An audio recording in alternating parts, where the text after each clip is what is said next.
there are a lot of events that you've written about in these songs. Yeah. So I want you to tell me very briefly, like some events that you took on, and why did you incorporate them in the album, or how they made it into the album, rather. So for example, there are tons of stuff out there that has happened in my first 10 years of music.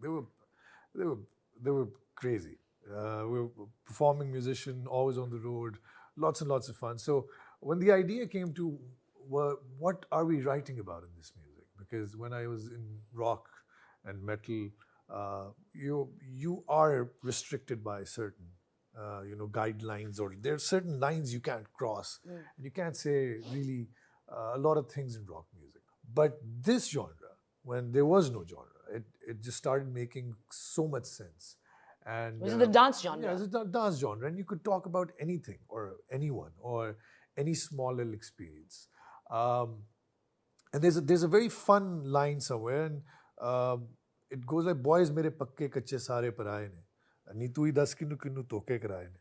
And this is from a song. If I tell you the title of the track, you'll be surprised ki what a thought like this is doing in a song like this. It's a song called "Auntie Let Me Go." It's in volume 2, and and it goes into this really fun part where you're talking about your life as a Lahori, and you're talking Purani Narkali chasi sode yes karaye ne, te chichu michu the tournament karaye ne. So people who know snow laws, they know understand. You start that. It's very Lahori. It's a Lahori thing, and sode humne wahan piye, and it's we've done tons of things in Lahore and growing up. But that's what makes you think, right? But if you look at say R&B and hip hop music, that's what they'll do. It'll be like a dance track. Yeah. But it's like the rap that's going on in the back is loaded. It's heavily loaded. And then when you start deconstructing it, and because my sister's really into music, so she'll be like, she'll either rap things out to you in a terrible voice. She has a horrific voice. She'll never sing.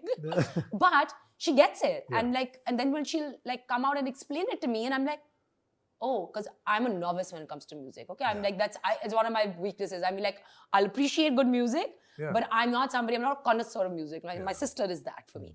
But I get it. And I think that's what makes a song or music more layered, and it makes it more valuable. Absolutely, because we still come from a generation who was inspired by songwriting and songwriting processes and going on stage and making music.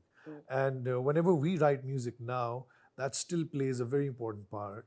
And our music, we try our best, doesn't sound like a loop. It's amazing. And you can, and people, somebody, again, like I said, that it depends on who's listening to the music and what state of mind they're in and what they're picking up, right? So you've done your job, and now it depends on the viewer what state of mind they're listening to. I've primed myself for getting into a lot of trouble in the future, I think so. That's okay. Do you know why? Because I feel like when you're breaking a mold, when you're disrupting, you need disruption. You need to ruffle some feathers, because that's only the time when you'll start a real conversation. Yeah, absolutely. But I'm really excited for volume 2. Thank you. And before we go, quickly, please tell us, how are you staying so far away from the public eye? Because you're never anywhere. You can maintain a very, mysterious persona, elusive. No, it's not that.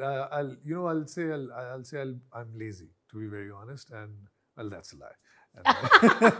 We just spoke. We started contradiction. We started the episode. It's not going to work. It's not going to work. I'm not buying it.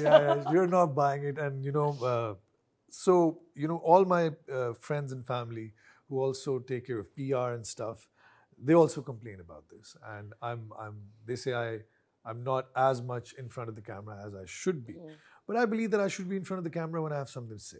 But other than that, I still believe in the fact that people that I still love and adore and I idealize and are my heroes out there, I really don't care what they eat in breakfast. I'm more concerned with their art. I'm more concerned and more, I'm waiting eagerly for their next piece of art. What their mindset? Learning from that mindset. How do they get into that zone? And I like that distance between me and my heroes, because, they say never be friends with your heroes, because you'll just realize they're as human as you are. As you are. And with that, I said a lot of things for people to understand.